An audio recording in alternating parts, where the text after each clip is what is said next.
السلام علیکم ورحمۃ اللہ وبرکاتہ۔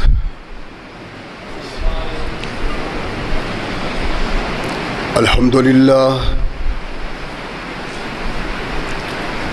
للہ نحمده ونستعینه ونستغفره ونؤمن به ونتوکل علیہ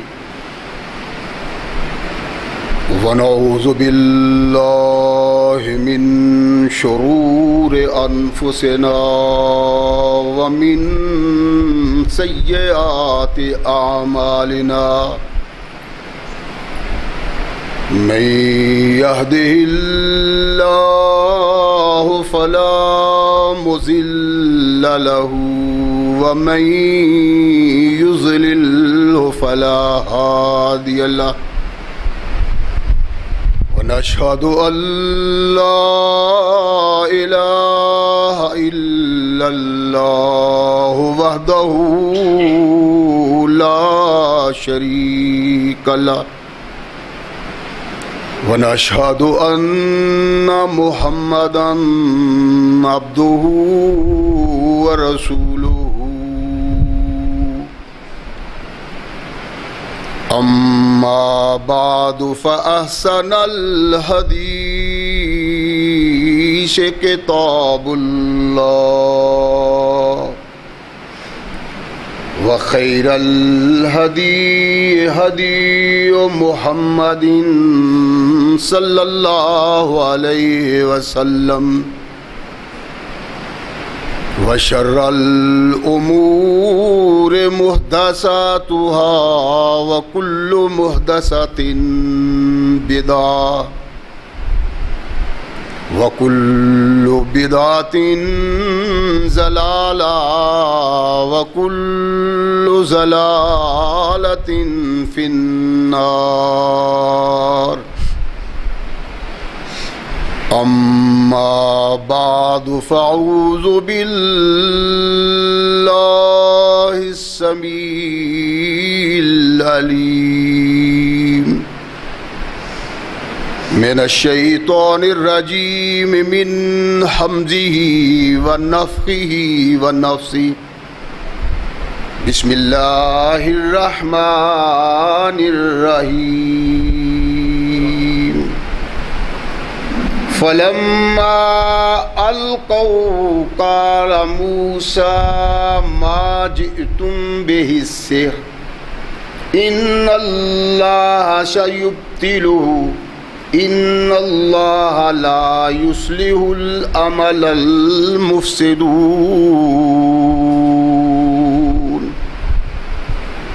صدق اللہ مولانا العظیم وصدق رسول النبی الکریم۔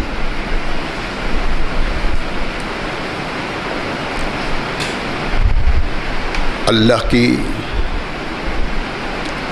کروڑوں رحمتیں ہیں کہ اللہ نے ہمیں مسلمان بنایا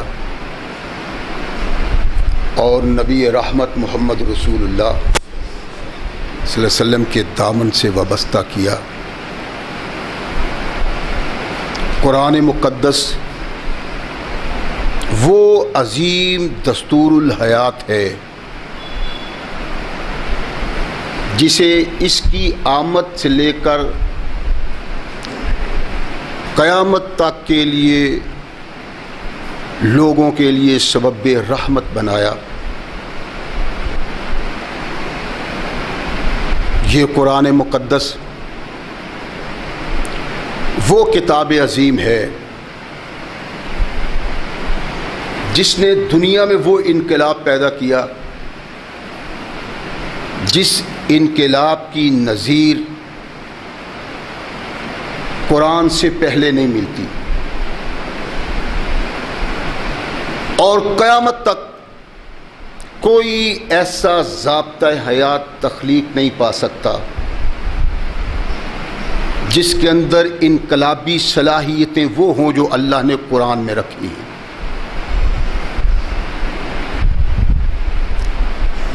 ایسا دستور الحیات جس کو اللہ نازل کرتا ہے اور اس کے نازل ہونے کے بعد یہ خواہش رکھتا ہے، انسانوں سے مطالبہ کرتا ہے کہ اس سے تعلق تم پیدا کرو، دنیا میں تمہاری عظمت کا سکہ میں بٹھا دوں گا۔ اور ہم نے دیکھا ہے جب تک لوگ قرآن سے وابستہ رہے، ان کا اوڑھنا اور بچھونا قرآن ہوا، قدم اٹھاتے ہوئے قرآن پیش نگاہ رہا، تو واقعی ان کی زندگی ایسی ہے کہ ان کی زندگی میں ان کے موجود دشمن بھی ان کا احترام کرتے ہیں، اور آج تک لوگ جب ان کے کردار پہ نگاہ کرتے ہیں تو ان کو سلام کہتے ہیں۔ وہی قرآن آج ہمارے ہاتھوں میں ہے، اور ہم اپنے لیل و نہار پہ غور کریں تو شاید یہ دل میں تصور پیدا ہو کہ ہمارا ایمان اور ان لوگوں کا ایمان دو متضاد چیزیں ہیں۔ انہوں نے کائنات میں انقلاب پیدا کیا تب جب ان کے اندر قرآن نے انقلاب پیدا کیا۔ وہ قرآن پڑھتے تھے اور قرآن پڑھنے کے ساتھ ساتھ ان کی آنکھوں سے آنسو روا ہوتے تھے۔ کیوں؟ کہ ان کو یہ احساس ہوتا تھا کہ قرآن کہتا کیا ہے اور قرآن کا ہم سے مطالبہ کیا ہے۔ قرآن ہم بھی پڑھتے ہیں،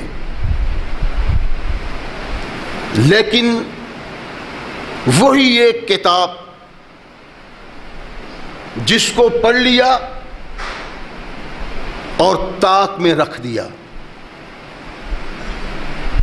ہمارے اندر قرآن انقلاب پیدا نہیں کرتا۔ کیوں؟ اس لیے کہ ہمیں قرآن سے دلچسپی نہیں۔ قرآن پڑھا ہے، الحمدللہ رب العالمین الرحمن الرحیم مالک یوم الدین، یہ تو پڑھ لیا ہے، اس کو پتہ ہی نہیں کہ اللہ یہ کیا کہہ رہے ہیں۔ دیکھیں آپ اپنے معاشرہ میں شاید 1-2% لوگ آپ کو ملیں جو قرآن کو سمجھتے ہوں، قرآن پڑھیں تو ان کے دل میں انقلابات پیدا ہوتے ہوں، قدم قدم پہ، آیت آیت پہ، سورت سورت پہ، سپارے سپارے پہ۔ بد نصیبی ہے، اور اس سے بڑی بد نصیبی کوئی نہیں کہ ہم قرآن کے حامل، اللہ اور رسول پہ ایمان کا اظہار کرنے والے، وہ ایماندار اور وہ ایمان جس نے انسان کو انسانیت سکھلائی۔ اٹھائیں آپ تاریخ، قرآن کے آنے سے پہلے اس تختہ عرض پہ کسی مقام پہ بھی انسانیت کی آشنائی نہیں تھی۔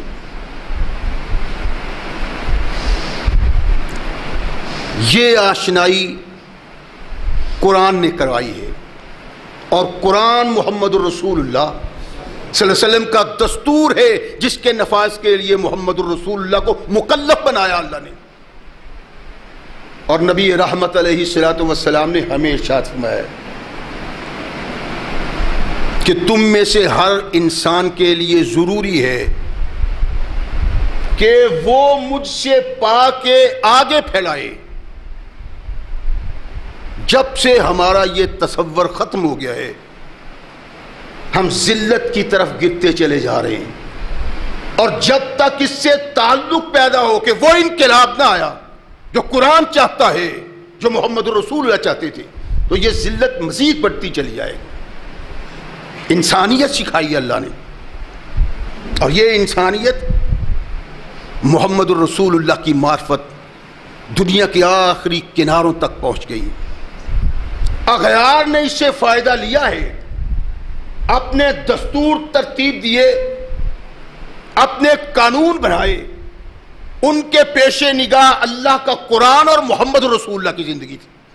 آج یورپ میں یا دوسرے ممالک میں جو ہم انسان کے لیے اچھا دور تصور کرتے ہیں اور انسان کے لیے ایک بہترین مقام تصور کرتے ہیں، تو وہ اس دستور کے سبب ہے جو دستور قرآن سے اخذ کیا گیا ہے۔ ہم قرآن سے دور ہوتے چلے گئے اور زندگی ہماری آج یہاں ہے کہ جنہوں نے ہم سے پایا ہے وہ ہماری زندگیوں کا تمسخر اڑاتے ہیں۔ اللہ نے ارشاد فرمایا اس قوم کا ذکر کر کے جس قوم نے نبی کا مقابلہ کیا اور نبی کی رشد و ہدایت کے مقابلے میں جادو پیش کیا، اللہ ارشاد فرماتے ہیں کہ کائنات میں کوئی تعلیم ایسی نہیں، کوئی علم ایسا نہیں، کوئی فکر ایسی نہیں جو اللہ کی رہنمائی کا مقابلہ کر سکے، اور جو اللہ کے احکامات کے مقابلہ میں، اللہ کے دیے ہوئے پیش کیے ہوئے اعمال کے مقابلہ میں ایسے عمل کرتے ہیں جو خود تراشیدہ ہیں، وہ زمانے میں، معاشرہ میں، دنیا میں امن اور سکون پیدا نہیں کرتے بلکہ فساد پیدا کرتے ہیں۔ یہی پیغام ہے اللہ کا۔ موسیٰ علیہ السلام کے دور کا تذکرہ کر کے جادوگروں کا مقابلہ، جادوگروں سے ٹکر جو موسیٰ علیہ السلام کی تھی، اس کو بیان کر کے اللہ نے کہا کہ اللہ کے نظام کے مقابلہ میں، اللہ کے قانون کے مقابلہ میں، اللہ کی تعلیم کے مقابلہ میں، اللہ کے علم کے مقابلہ میں کوئی علم نہیں جو اس کا سامنا کر سکے، اور جو اس کو چھوڑ کے اس سے وابستگی اختیار کرتا ہے وہ اللہ کے نزدیک مبغوض ہے، مطرود ہے، نامقبول ہے، اللہ اس کو پسند نہیں کرتے۔ ان اللہ لا يحب المفسدین، تعلیم خداوندی کے مقابلہ میں،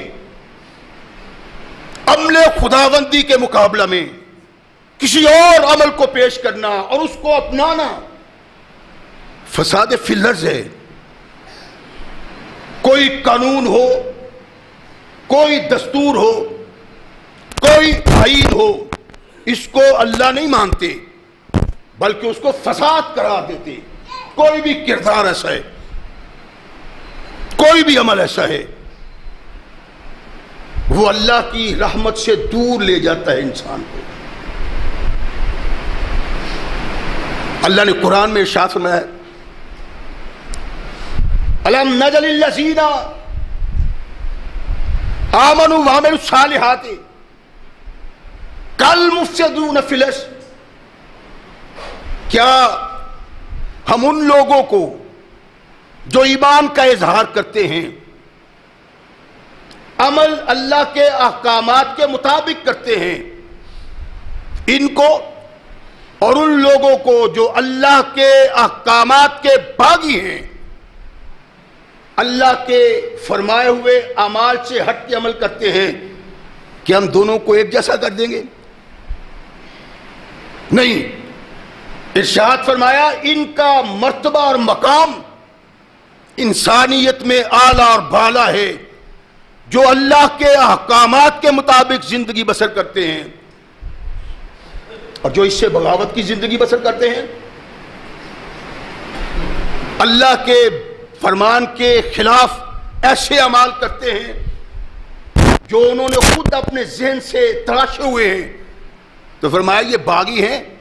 ان اللہ لا يحب المفسدین، یہ فساد کرنے والے لوگ ہیں، اللہ ان سے محبت نہیں کرتے۔ یعنی قانون کوئی بھی ہے، دستور کوئی بھی ہے، اس کو اگر قرآن کے مقابلہ میں پیش کیا جائے تو وہ دستور مفسدین کا دستور ہے، باغیوں کا دستور ہے، فاسدوں کا دستور ہے، اللہ اس کو قبول نہیں کرتے، ٹھکرا دیتے ہیں اس کو، اس پہ عمل پیرا ہونے والے کو بھی اللہ محبوب نہیں رکھتے۔ رحمت کل کائنات محمد رسول اللہ سزنی سے یہ شاعت میں آتا کہ بے سال عبد عبد عطا بتہا ونسی المبتدا والمنتہا، کہ کائنات میں بدترین انسان وہ ہے جو سرکشی کرتا ہے اور فساد کرتا ہے۔ سرکشی اور فساد کرتے ہوئے اس کو احساس نہیں رہتا کہ اس کی پیدائش کیسی ہوئی تھی اور اس کی انتہا کیا ہے۔ مقصد ہے اللہ کے نبی محمد رسول اللہ صلی اللہ علیہ وسلم کا کہ انسان اس بغاوت کا ارتکاب کرنے سے پہلے اپنے اس مرحلہ وار پیدا ہونے کو دیکھے تو اس کو اس بغاوت پہ شرم آئے گی، اس کا ذہن بدل جائے گا، اس کے افکار بدل جائیں گے، اس کی فکر بدل جائے گی کہ اللہ کے مقابلے میں، اللہ کے دستور کے مقابلہ میں، اللہ کے قانون کے مقابلہ میں وہ اپنے ذہن سے بنائے ہوئے قانون نافذ کرتا ہے اور سمجھتا ہے کہ ان کی بنیاد پہ وہ کامیابی اور کامرانی کے دن گزار سکتا ہے۔ میں ایسا نہیں ہے، بد نصیب ہے وہ انسان جو اپنی زندگی میں بغیر سوچ بچار کیے ہوئے کوئی ایسے اعمال اختیار کر لیتا ہے، ایسا کردار اختیار کر لیتا ہے جو اللہ کو محبوب و مقبول نہیں، اور زمین پہ فساد کرنے والوں کو اللہ نے جس طرح معطوب قرار دیا ہے، ان کی جس طرح گرفت کی ہے، شاید کم گناہ گاروں کی گرفت اس طرح کی۔ اللہ کے نبی علیہ الصلوۃ والسلام اپنے معاشرہ کو محبت، پیار، اتفاق، اتحاد، لڑائی جھگڑوں، فساد سے دور کرنے کے لیے باقاعدہ وقت دیا کرتے تھے اور اپنے صحابہ کی رہنمائی کیا کرتے تھے۔ اس لیے کہ جب دستور کے مطابق انسان زندگی بسر کرتا ہے، اللہ کی رحمتیں نازل ہوتی ہیں، برکتیں نازل ہوتی ہیں، انسانی معاشرہ باوقار معاشرہ بنتا ہے، اور جب اس سے اعراض ہوتا ہے، معاشرے میں تباہی اور بربادی کے بادل برستے ہیں، انسانیت تار ہو جاتی ہے، وقار انسانیت تباہ ہو جاتا ہے۔ اس لیے نبی رحمت محمد رسول اللہ صلی اللہ علیہ وسلم نے ارشاد فرمایا بے سلب عبد عطا و طغا، بدترین انسان وہ ہے جو سرکشی کرتا ہے اور زمین میں فساد پیدا کرتا ہے۔ رحمت کل کائنات محمد رسول اللہ صلی اللہ علیہ وسلم صحابہ کی اس انداز سے رہنمائی کرتے ہیں۔ بخاری میں سیدہ طاہرہ عائشہ صدیقہ رضی اللہ تعالیٰ عنہ ایک روایت آتی کہ اللہ کے نبی اپنے گھر میں باہر دو بات کرنے والوں، لڑنے والوں کی آواز آتی، ایک اپنے حق کا مطالبہ کرتا ہے، قرض دیا تھا، اپنے مال کا مطالبہ کرتا ہے، اور ایک اس میں تھوڑی نرمی کا مطالبہ کرتا ہے۔ بات بڑھ گئی،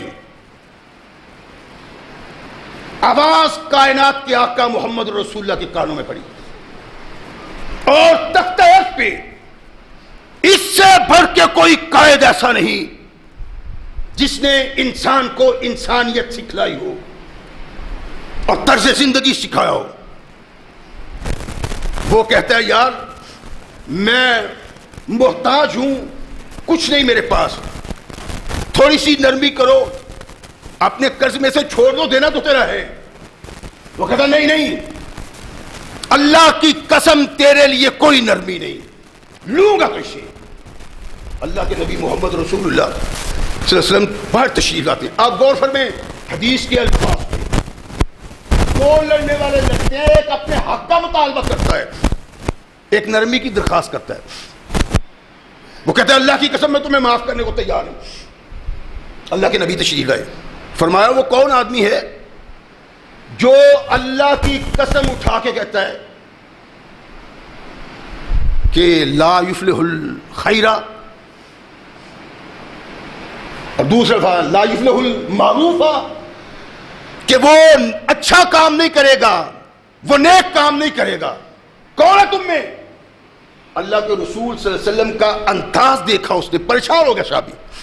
اللہ کے نبی، یہ میں نے کہا تھا، اب میں یہ چاہتا ہوں کہ میرا بھائی جس طرح چاہتا ہے ویسے ہی ہو جائے گا۔ ایک مطالبہ کرنے والا اپنا مطالبہ کرتا ہے اور حق ایک اس حق کو تسلیم کرتا ہے، لیکن ان کی آواز بلند ہوتی ہے، اس کے نتیجہ میں فساد پیدا ہونے کا خطرہ ہے۔ کائنات کے آقا محمد رسول اللہ صلی اللہ علیہ وسلم نے آ کے اس انداز سے صحابے ہیں کہ وہ تو سمجھتے ہی سمجھتے ہیں، لوگوں کو بھی پتہ چلتا ہے کہ زندگی کے اصول اور ضوابط کیا ہوتے ہیں، کیا انسان کو پریشانی کب آ سکتی ہے اور کب انسان پریشانی سے نکل سکتا ہے۔ اس سب کے لیے دل کی صفائی کی ضرورت ہے، جو محمد رسول اللہ صلی اللہ علیہ وسلم کیا کرتے تھے۔ قرآن ہمارے سامنے ہے، اللہ نے مفسدین کا تذکرہ کرتے ہوئے ایسی قوموں کی زندگی ہمارے سامنے رکھی ہے، اور اس کے رکھنے کا مقصد یہ ہے کہ اس بات کو سمجھو، سوچ لو کہ فساد فی الارض اللہ کے نزدیک اتنا بڑا جرم ہے کہ اللہ اس قوم کو معاف کرنے کے لیے تیار نہیں جو زمین پہ فساد برپا کرتی ہے۔ اللہ کے احکامات کی بغاوت، نیکی سے سرتابی، اچھے اخلاق سے دوری، یہ ساری چیزیں زمین پہ فساد پیدا کرتی ہیں، اور محمد رسول اللہ صلی اللہ علیہ وسلم نے اس سے بارہا انسانوں کے سامنے عبرتناک انجام رکھ کے یہ بتایا کہ دیکھو اللہ ان لوگوں سے محبت نہیں کرتا جو زمین پہ بغاوت اختیار کرتے ہیں، فساد پیدا کرتے ہیں۔ یہ قوم بڑی باغی ہے، بڑی سرتاب ہے۔ اللہ نے نبی بھیجا، نبی آ کے ان کو سمجھاتا ہے کہ دیکھو یہ تمہارا کردار، یہ تمہارا عمل تمہیں اللہ کے نزدیک محبوب بنا دے گا، اور تمہارے اس عمل سے زمین پہ فساد برپا ہوتا ہے، بغاوت بڑھتی ہے، گناہ بڑھتا ہے۔ اللہ چاہتے ہیں کہ اس بد عملی سے ہٹ جاؤ۔ قوم مذاق اڑاتی، اتاتون الفاحشۃ ما سبقکم بہا من احد من العالمین، اور کہا تم انسانیت کے چہرے پہ داغ ہو، کیا عمل ہے تمہارا؟ کبھی تم نے سوچا ہے فطرت کے اصول، فطرت کے دستور کے خلاف بغاوت کرتے ہو اور ایسے عمل کا ارتکاب کرتے ہو جس عمل کا ارتکاب کرنے والوں کو اللہ نے مفسد قرار دیا ہے اور باغی قرار دیا ہے؟ یہ کیوں کرتے ہو؟ یہ ایسا بڑا جرم ہے جو جرم تم سے پہلے زمین پہ بسنے والوں نے نہیں کیا، بلکہ یہ ایسا جرم تھا کہ جانور کتا یہ جرم، سور اس جرم کا ارتکاب نہیں کرتا، باغی تاغی سرکش درندہ اس جرم کا ارتکاب نہیں کرتا جس جرم کا تم ارتکاب کرتے ہو۔ اور ایسے جرم کا ارتکاب کرنے والوں کو اللہ نے مفسد قرار دیا ہے، اور مفسد اللہ کی نگاہ میں اتنا معتوب ہے کہ شاید دوسرا گناہگار آدمی اتنا معتوب۔ اتاتون الفاحشۃ ما سبقکم بہا من احد من العالمین، آدم سے لے کر تمہارے وجود تک کوئی انسان ایسا نہیں جس نے اس جرم کا، اس ظلم کا، اس عمل کا ارتکاب کیا ہو جو توہین انسانیت ہو، تذلیل انسانیت ہو۔ رک جاؤ، اللہ کی نگاہ میں محبوب بن جاؤ گے، مغصوب بن جاؤ گے۔ اور مفسد کو اللہ محبوب نہیں رکھتے بلکہ مفسد کو مبغوض رکھتے ہیں۔ اللہ کے دل میں اس کی محبت آ ہی نہیں سکتی، سما ہی نہیں سکتی۔ وہ ان قوم کیا جواب دیتی؟ کہتی اخرجوہم من قریتکم انہم اناس یتطہرون۔ بات کیا کرتے ہو؟ ایک کردار ہے ہمارا، ایک کام ہے ہمارا، اور یہ کام ساری بستی پوری قوم کرتی ہے۔ اور ساری قوم کیا ایسے گناہ کا ارتکاب کرتی ہے کہ اللہ ناراض ہو جاتا ہے؟ اخرجوہم، ان کو اپنی بستی سے نکال دو۔ یعنی جرم کا ارتکاب کرنے والے، فساد فلج کرنے والے ایسے باغی تھے کہ ان کو بغاوت سے روکنے کے لیے اللہ کا نبی آیا۔ اللہ کے نبی کے ساتھ کچھ لوگ وابستہ ہوئے، انہوں نے کہا فساد فی الارض سے تائب ہو جاؤ، اللہ کی نگاہ عطاب کا شکار بن جاؤ گے اور ساری کائنات کے لیے تمہیں عبرت بنا دی جائے گی۔ اخرجوہم، ان کا جواب یہ تھا ان کو نکال دو، من قریت کو، اپنی بستی سے، انہم اناس یتطہرون، یہ بڑے پاک باز لوگ ہیں، ہم بڑے گناہگار ہیں، ہم باغی ہیں، یہ پاک باز لوگ ہیں۔ ارتکاب کیا فطرت سے بغاوت۔ نبی نے کہا اللہ نے تمہاری تسکین کے لیے عورت کو پیدا کیا ہے، تم فطرت سے بغاوت کرتے ہو، ایسے گناہ کا ارتکاب کرتے ہو کہ جو گناہ آج تک انسان کے ذہن، فہم و فراست میں نہیں آیا۔ چھوڑ دو اس کو۔ انکار کیا، لوط کو برا کہا، ماننے والوں کو برا کہا، گناہ سے روکنے والوں کو برا کہا، اور سرعام اس گناہ کا ارتکاب ہوتا ہے۔ لوط علیہ السلام کی اس قوم کو تباہ کرنے کے لیے اللہ نے ایسے اسباب پیدا کیے کہ ان کے گناہ پہ مہر لگ جائے۔ نوجوان بے ریش بچوں کو لوط علیہ السلام کے پاس میں گئے۔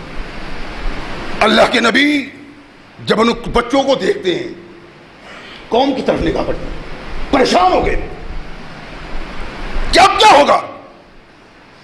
او اللہ کے بندو، تم کون ہو، کہاں سے آئے ہو؟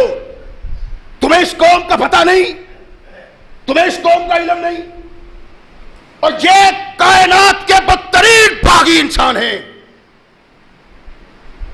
اللہ کے احکامات کی بغاوت کرتے ہیں، فطرت کے باغی، تم کہاں آ گئے ہو؟ یہ کوئی نوجوان بچے نہیں، اللہ کے بھیجے ہوئے فرشتے تھے۔ جب قوم کو پتہ چلا کہ نبی کے ہاں ایسے بچے ہیں، اللہ کہتے ہیں کہ شور و غل کرتے ہوئے، ہاں واہ کرتے ہوئے نبی کے گھر کی طرف آئے۔ نبی پریشان ہے، وہ اللہ کے بندو میرے مہمان ہیں، اتنا تو خیال کرو، کوئی حیا، کوئی شرم تمہیں دامنگیر نہیں، رک جاؤ۔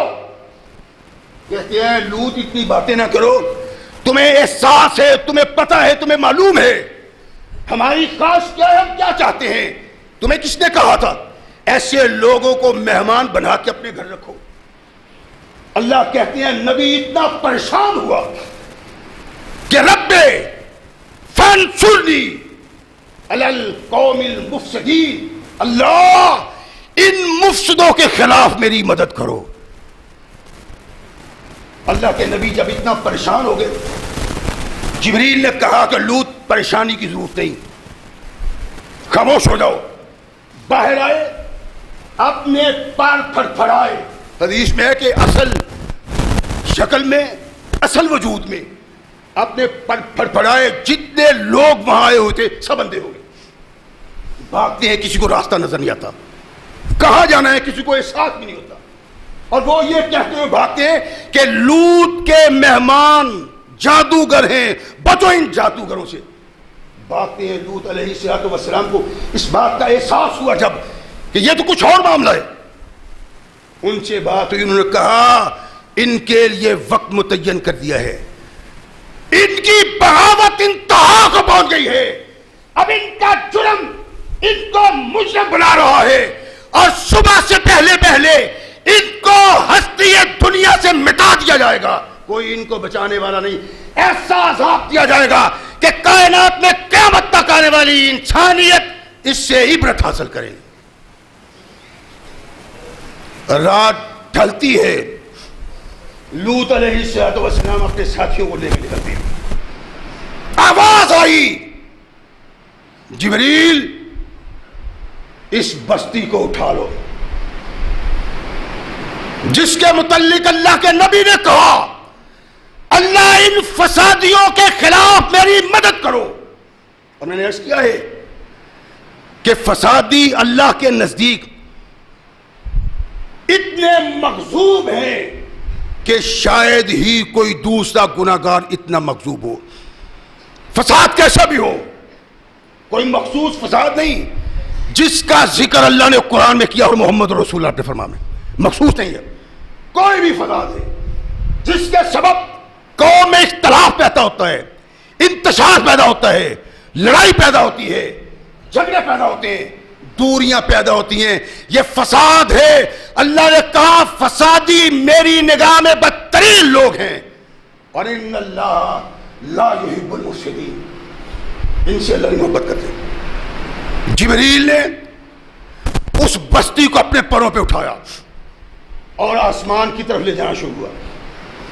اللہ کی زمین پہ فساد برپا کرنے والے، بغاوت کرنے والے اور اللہ کے احکامات کو پس پش ڈالنے والے. جبریل نے بستی کو اپنے پروں پہ اٹھایا اور آسمان کی طرف لے جا رہے ہیں.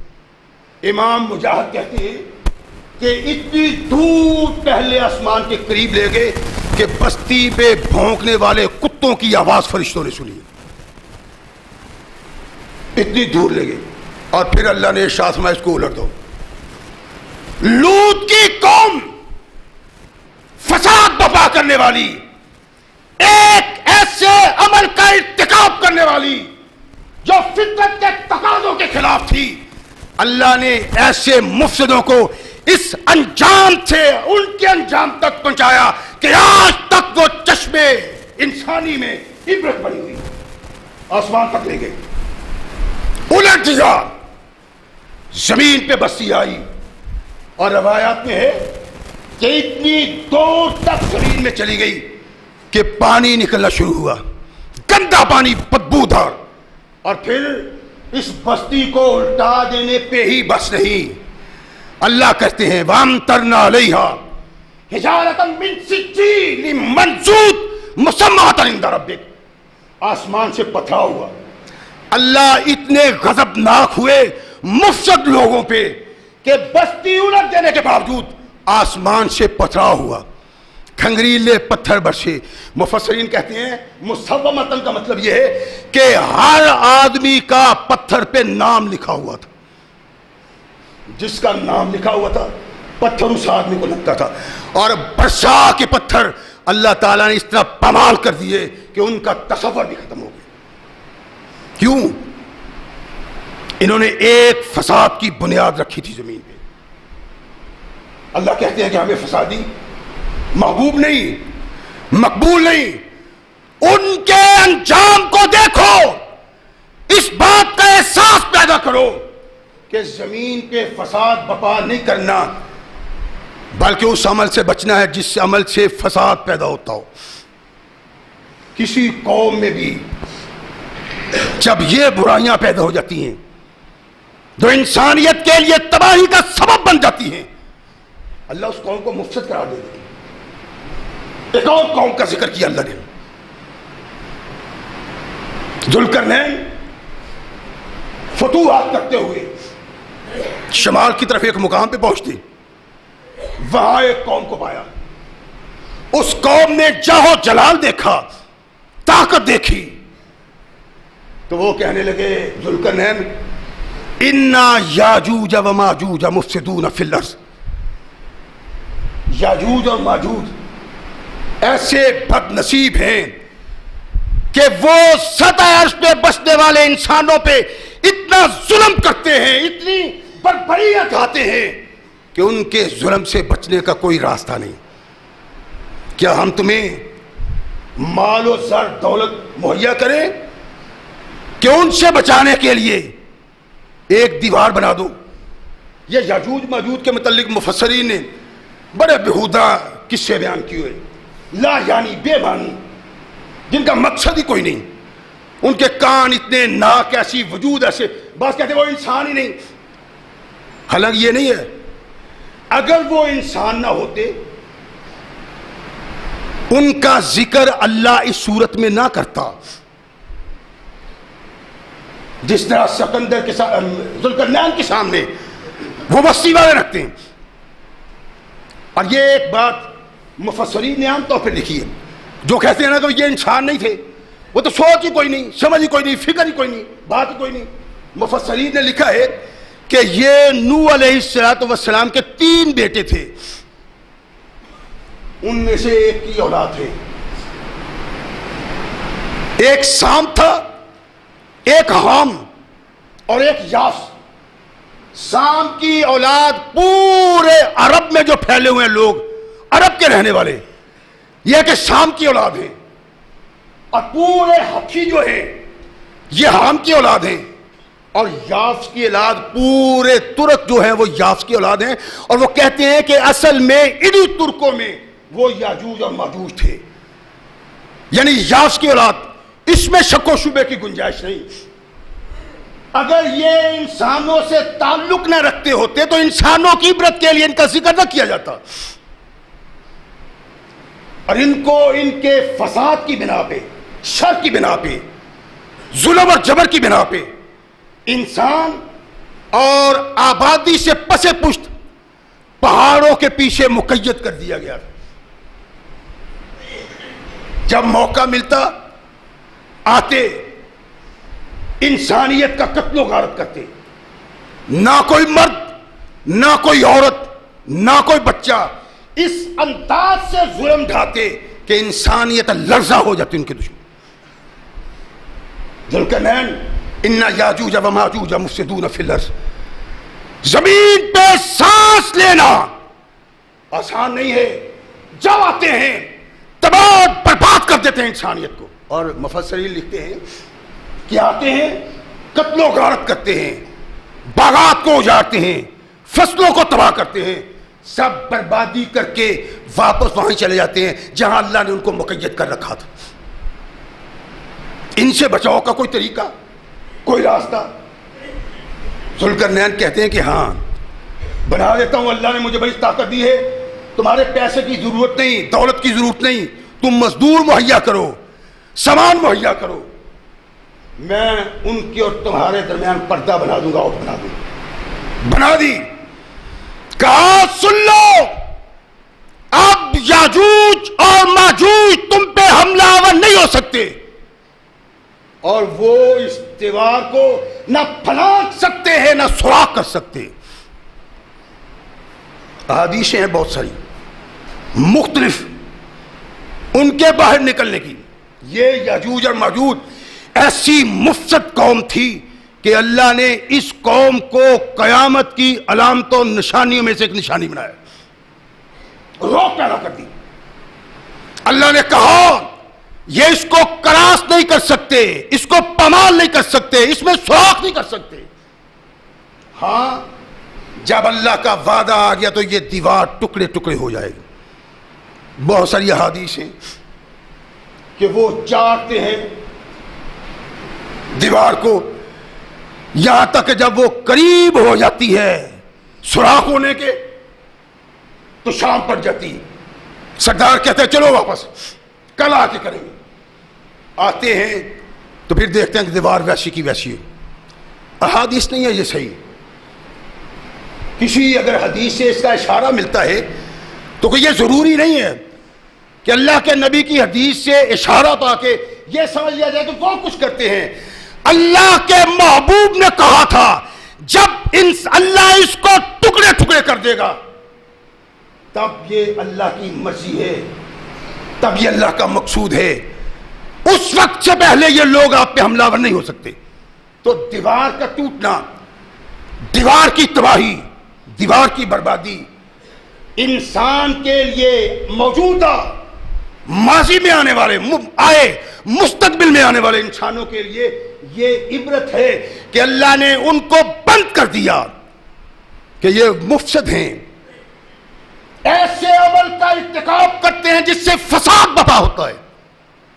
اور فسادی انسان اللہ کو محبوب و مقبول نہیں, اللہ ان سے ناراض ہوتا ہے. اور ان کی تباہی بربادی انسان کے سامنے ہوتی ہے. قیامت کو جو اس کا انجام ہوگا وہ پھر دیکھنے والا ہوگا. اللہ کے نبی محمد رسول اللہ صلی اللہ علیہ وسلم نے ارشاد فرمایا کہ ان کو بند کر دیا گیا. ایک وقت آئے گا کہ جب وہ دیوار ختم ہو جائے گی, وہ پھلانگتے ہوئے آئیں گے. ثقلین کے تاجدار محمد رسول اللہ صلی اللہ علیہ وسلم نے ان کے فساد کا تذکرہ کیا ہے. کہا جب ٹوٹ جائے گی دیوار, قرآن کہتا ہے بلندیوں سے پھلانگتے ہوئے آئیں گے, زمین پہ آئیں گے, چڑھائی کریں گے لوگوں پہ, اور قتل و غارت کا بازار گرم کریں گے. عورتیں, مرد, بچے. اس بنا پہ بعض مفسرین نے لکھا ہے کہ وہ انسان نہیں ہوں گے. نہیں, انسان ہے جیسے میں نے عرض کیا ہے, یاس کی اولاد سے ہے, ترکوں سے ہیں, لیکن اتنے ظالم اور جابر ہیں کہ انسانیت پہ ظلم, ستم اور جرم کے پہاڑ توڑتے ہوئے انہیں ذرا بھی احساس نہیں ہوتا انسانیت کا. نبی رحمت محمد رسول اللہ صلی اللہ علیہ وسلم نے ارشاد فرمایا نکلیں گے, انسانیت کا قتال کریں گے, تباہ کریں گے, برباد کر دیں گے, اور جس طرف جائیں گے تباہی بربادی کے بادل امڑتے ہوئے آئیں گے. کہا زمین کا سارا پانی وہ پی جائیں گے. جس نہر کے قریب سے گزریں گے نہر کا پانی ختم ہو جائے گا. اتنی تعداد میں ہوں گے کہ جب دوسرا گروہ پیچھے آئے گا وہ کہے گا کہ کبھی یہاں سے کوئی بھی پانی گزرا ہوگا. زمین ہے, کیچڑ ہے. تیسرا آنے والا کہتا ہے کہ کبھی پانی یہاں آیا ہی نہیں تھا. خوب قتل و غارت کیا, اتنا ظلم اور جبر کیا, اتنا فساد برپا کیا کہ انسانیت پہ ظلم و ستم کی انتہا ہو گئی. اس سے پہلے عیسیٰ علیہ السلام دجال کو ختم کر چکے ہیں. فسادیوں کا انداز اور طاقت. عیسیٰ علیہ السلام اپنے ساتھیوں کو لے کے یاجوج و ماجوج کے ظلم و ستم سے بچنے کے لیے پہاڑ پہ چڑھ جائیں گے. یعنی دجال کا قاتل, دجال کو ختم کرنے والا نبی اتنا خوف زدہ ہے یاجوج و ماجوج سے, فساد برپا کرنے والوں سے, کہ وہ اونچے پہاڑوں پہ لے کے اپنی قوم کو چڑھ جائیں گے. ساری زمین پہ انسانیت کا قتل عام ہو جائے گا. جب انسان کوئی نظر نہیں آئے گا تو وہ آسمان کی طرف دیکھیں کہ ہم نے زمین پہ بسنے والے انسانوں پہ فتح پا لی. اب کوئی ہمارا مقابلہ کرنے والا نہیں, کوئی سامنے کھڑا ہونے والا نہیں. آسمان کی طرف نگاہ کرتے ہیں, تیر چلاتے ہیں, بعض روایات میں کہ نیزہ مارتے ہیں. آسمان کی طرف گیا, خون سے آلودہ واپس آیا, کہنے لگے دیکھو ہم نے زمین کو فتح کر لیا تھا, آسمان کی مخلوق کو بھی ہم نے قتل کر دیا.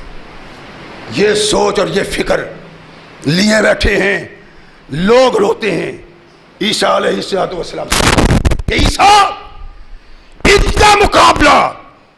عیسیٰ علیہ السلام کہتے ہیں اس کا مقابلہ ہم سے نہیں ہوگا. اللہ سے دعا کی, اللہ اس طاقت کو اپنی طاقت سے پامال کر دے, ان کا مقابلہ ہماری طاقت سے باہر ہے.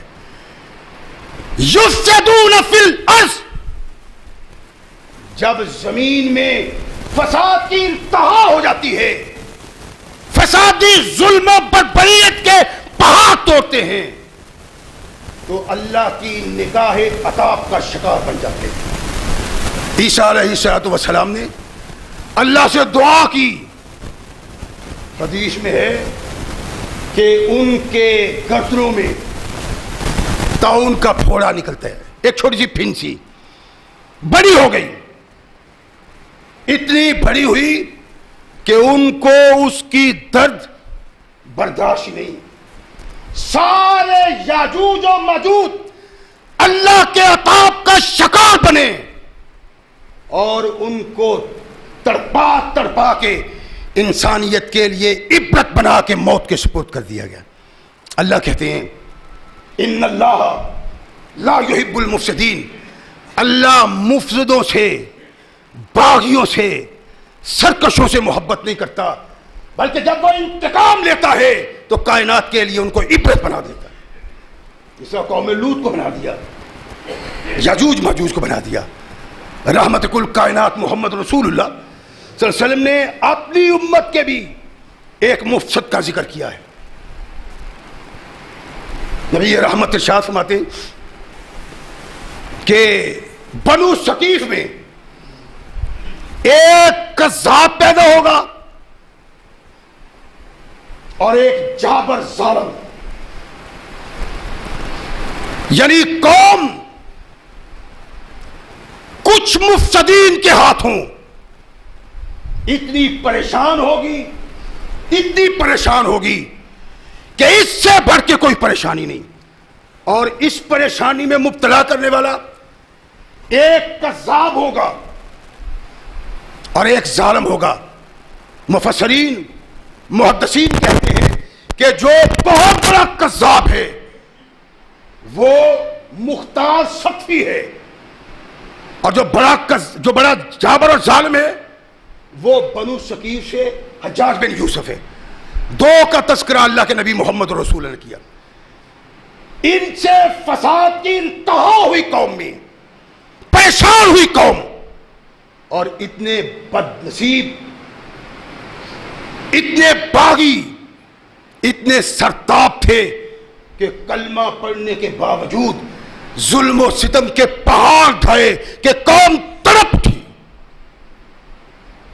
یہ بد نصیب آدمی مختار ثقفی،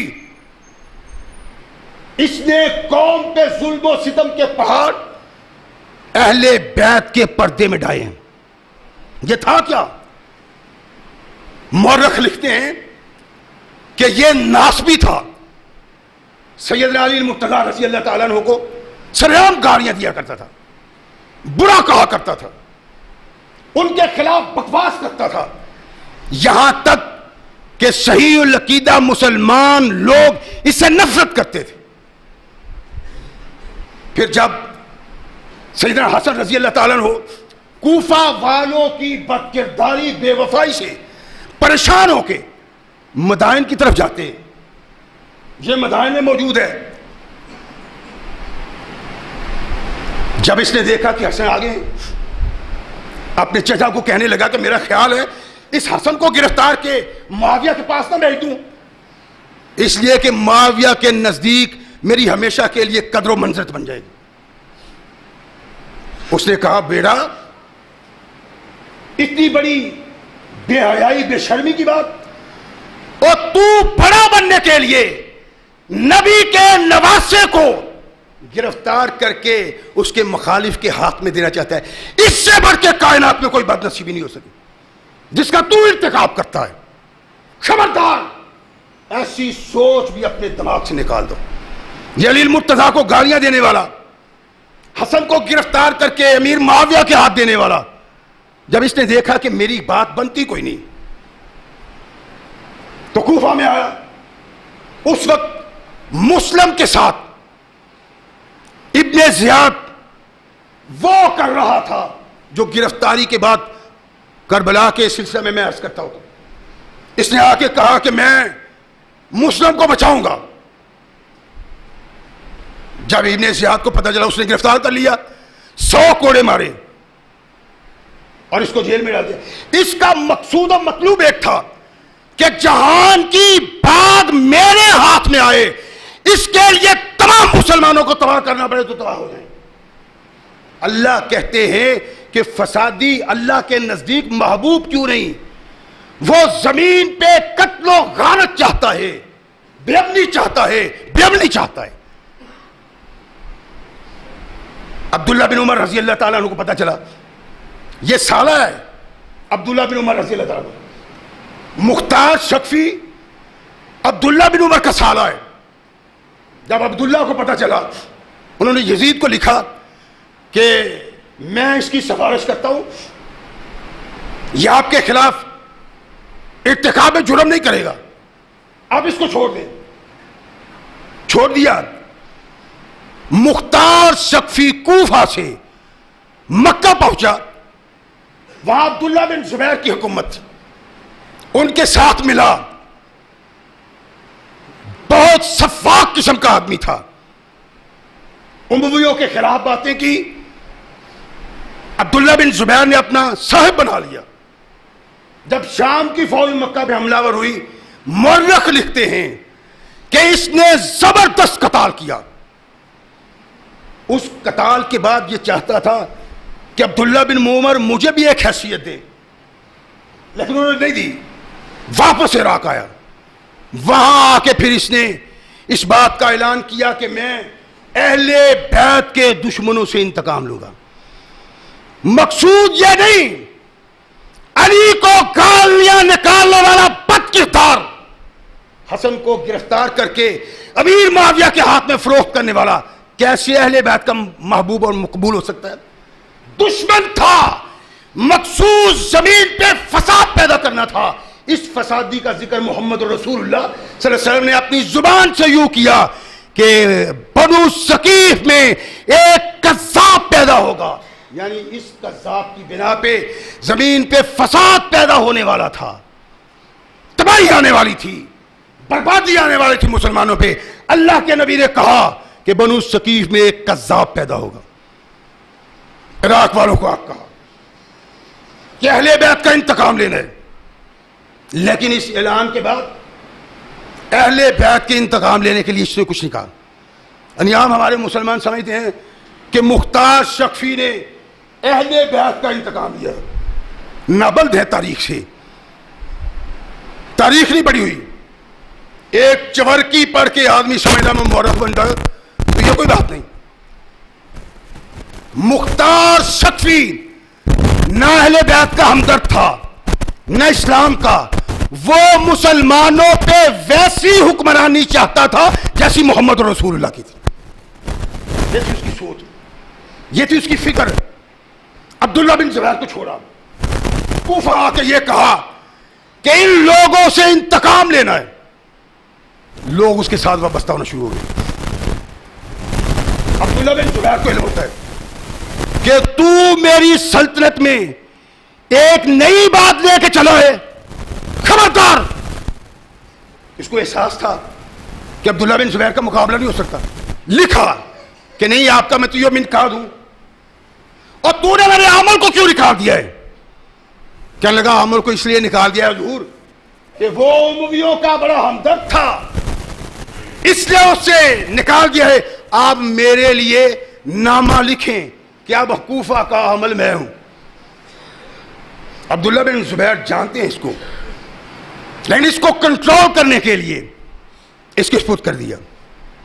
پھر یہ آگے بڑھتا ہے ابن زیاد کے خلاف، ایک دستہ دیا ابراہیم بن اشتر کی قیادت میں کہ اس کے ساتھ قتال کیا جائے۔ کب کا اس نے اعلان کیا ہے اہل بیت کے دشمنوں کے خلاف اقدام کرنا، لیکن کوئی نہیں۔ جب ابراہیم کوفہ سے لشکر لے کے باہر نکلتا ہے تو شیش بن ربیع کی قیادت میں لوگ اس کے خلاف باغی ہو گئے۔ انہوں نے اس کے محل کو گھیر لیا اور کہا کہ تم ظالم انسان ہو، غیر کوفیوں کو ہم پہ ترجیح دیتے ہو، اور تم یہ دعویٰ کرتے ہو کہ تم پہ جبریل آسمان سے آتا ہے۔ اس کو البدایہ والنہایہ میں علامہ ابن کثیر نے بڑی تفصیل سے لکھا ہے، اور تمام مورخین نے 67 کے سن میں جن واقعات کا ذکر کیا ہے مختار سقفی کا عام طور پہ کیا ہے. تم نبوت کا دعویٰ کرتے ہو، گھیر لیا. اس کو جب احساس ہوا کہ اب معاملہ ختم ہونے والا ہے، اس نے ابراہیم بن اشتر کو لکھا کہ واپس آؤ، یہاں حالات خراب ہو گئے. یہاں پھر جنگ ہوتی ہے. اتنا قتل و خون ہوا، اتنا قتل و خون ہوا کہ انسان دیکھ کے اپنی آنکھوں کو بند کرتا ہے. اس کو غالب آ گیا. پھر اس نے لوگوں کو چن چن کے قتل کیا، یہ کہہ کے کہ یہ حسین کے قتل میں شامل تھے. پہلے نہیں کیا. جب احساس ہوا کہ لوگ میری حکومت کو ختم کرنا چاہتے ہیں تو پھر یہ قتل عام ہوا. کائنات کے آقا محمد رسول اللہ صلی اللہ علیہ وسلم نے ارشاد فرمایا تھا بنو ثقیف میں ایک قذاب پیدا ہوگا. قذاب تو بہت پیدا ہونے تھے. اس قذاب کا نام اس لیے لیا کہ اس کی بنیاد پہ انسانیت میں، اسلام میں ایسا فساد بپا ہونا تھا کہ لاکھوں لوگ قتل ہونے تھے. انسانوں کیا تو مسلمانوں کیا تو. اور یہ ہوا.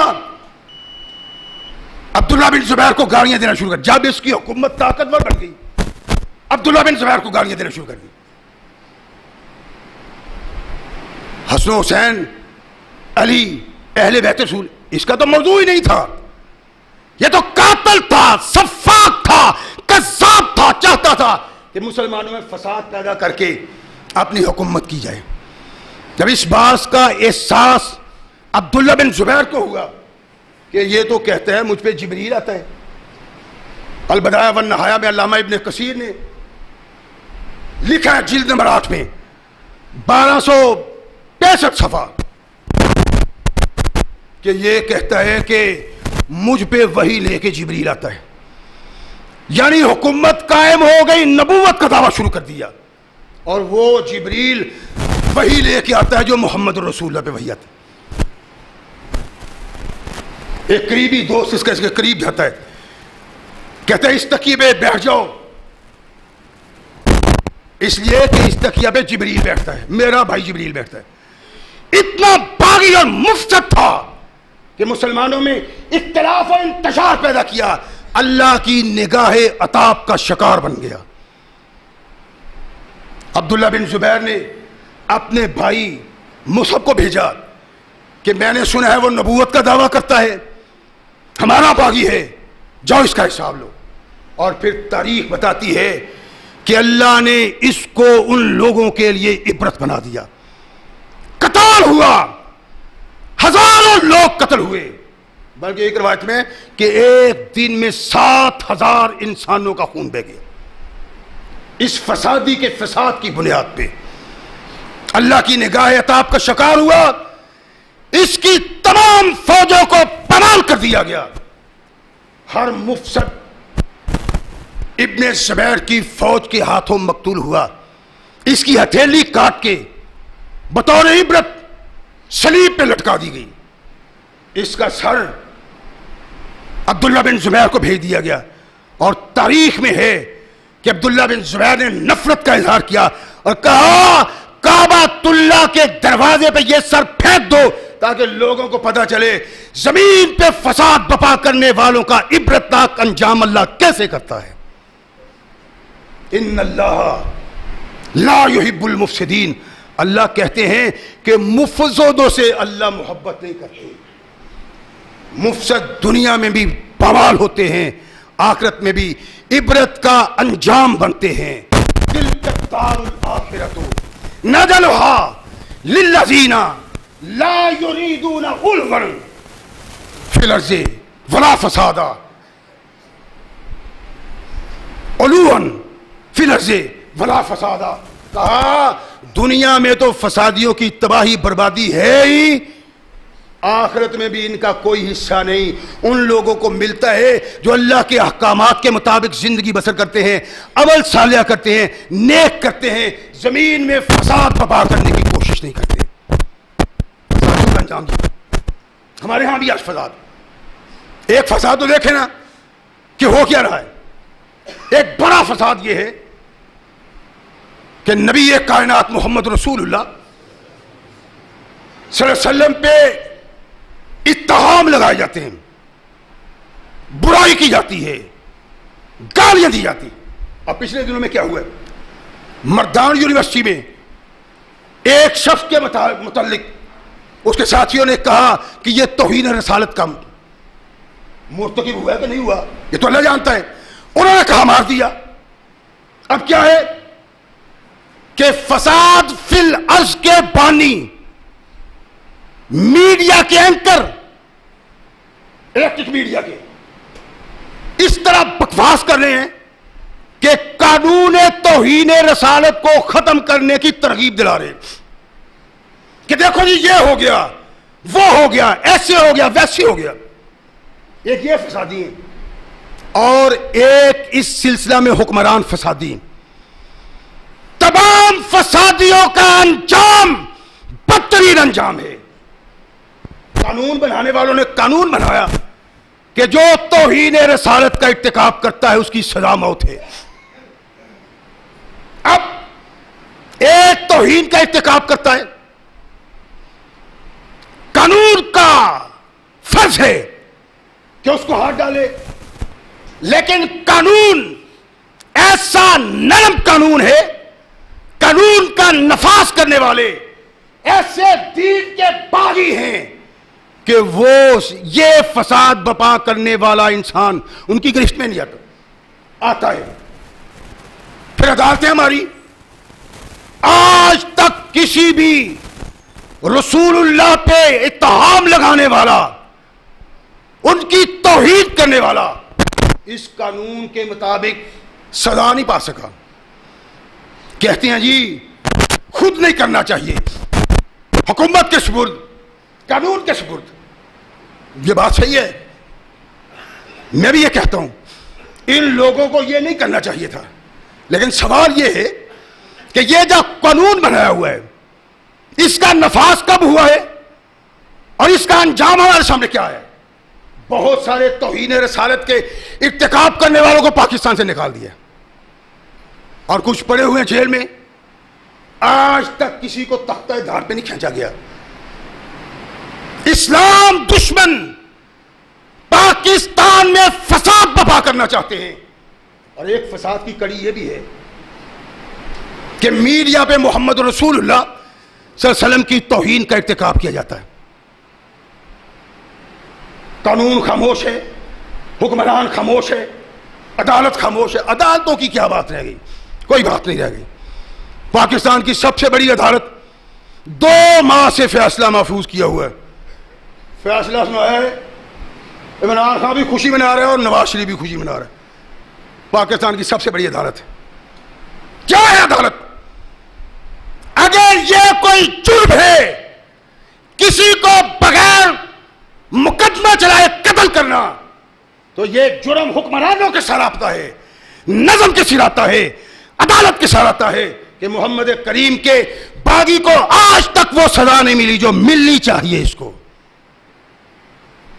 سب بات کہہ دیتے ہیں. ٹی ویوں پہ طوفان آیا ہوا ہے اینکروں کا، ضمیر فروش کافروں کے آگے ضمیر بیچا ہوا ہے اور وہ یہ کہتے ہیں کہ یہ جی جو قانون بنایا گیا ہے اس کو غلط استعمال کیا جاتا ہے. غلط استعمال روکنا حکومت کا کام ہے، عدالت کا کام ہے.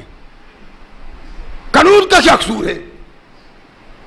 قانون محمد رسول اللہ کا یہی، یہ اللہ اور رسول کے نام پہ حاصل کیا ہے ملک. یہاں محمد رسول اللہ کو برا کہا جائے؟ تیرے باپ کو جو عدالت کا جج کہتا ہے، جو حکمران کہتا ہے، جو نظم کا گویڑی کہتا ہے، ان سے پوچھو تیرے باپ کو تیرے سامنے کوئی گالی دے تو عدالت میں جائے گا؟ تھانے جائے گا؟ خود کرے گا؟ تو کیا تیرے باپ سے بھی محمد رسول اللہ کی عزت کم ہے؟ یہ نبی کائنات کے خلاف ٹی وی میں یا دوسرے جو نیٹ ہیں ان میں ایسے جرم کا ارتکاب کرنے والا مسلمان کے ہاتھوں مقتول ہوتا رہے گا جب تک قانون کو نافذ نہ کیا گیا. یہ قتل حکمرانوں پہ پڑتا ہے، قانون دانوں یعنی قانون کا نفاذ کرنے والوں پہ پڑتا ہے، عدالت پہ پڑتا ہے جس نے آج تک محمد کریم کے کسی باغی کو سزا نہیں دی. نہیں کرنا چاہیے یہ. اپنے ہاتھ میں نہیں لینا چاہیے، لیکن یہ فساد ہے، فساد فی الارض، اور قرآن ناطق ہے، قرآن شاہد ہے کہ فسادی کو اللہ محبوب نہیں رکھتے۔ ان اللہ لا یحب المفسدین، مفسد اللہ کے عذاب و عطاب کا شکار بنتا ہے۔ اگر قانون نہیں تو ویسے بن جاتا ہے۔ میں نے اس کا حامی نہیں ہونا چاہیے تھا، لیکن کیوں نہ ہو؟ کیا کرتے ہو تم؟ حکمران، قانون کا نفاذ کرنے والے، عدل عدالتیں کرنے والے، سب ملزم ہیں اور انہی مفسدین فی الارض میں شامل ہیں جن کو اللہ اپنی نگاہ عطاب کا شکار بناتے ہیں۔ آج نہیں، کل نہیں، پرسوں ایسے لوگ اللہ کے عذاب کا شکار بنیں گے جو محمد کریم علیہ الصلوۃ والسلام کی توہین کا ارتکاب کرنے والوں کا ساتھ دیتے ہیں یا ان کو بچاتے ہیں۔ اور یہ چلا آ رہا ہے، یہ جرم ہے، یہ زیادتی ہے، خود نہیں کرنا چاہیے، لیکن قانون کو اس انداز سے حرکت میں آنا چاہیے۔ کم از کم ایک واقعہ تو ایسا ہو جائے کہ فساد فی الارض کا ارتکاب کرنے والے تمہارے قانون کے شکنجے میں آ جائیں۔ اگر ایسا نہیں ہوگا تو پھر ایسا ہی ہوگا جو ہو رہا ہے۔ اللہ کے قرآن کی طرف دیکھو، مصطفیٰ کے فرمان کی طرف دیکھو، اسی سے عزت بن سکتی ہے، اسی سے وقار آ سکتا ہے، اور اسی سے مسلمان عظمت کا حامل ہو سکتا ہے۔ اگر اسلام سے دوری، محمد کریم سے دوری، اللہ سے دوری رہے گی تو ہماری قسمت اور نصیب میں یہی رہے گا۔ اللہ ہمیں صحیح مسلمان بننے کی توفیق عطا فرمائے۔ وآخر دعوانا الحمدللہ رب العالمین۔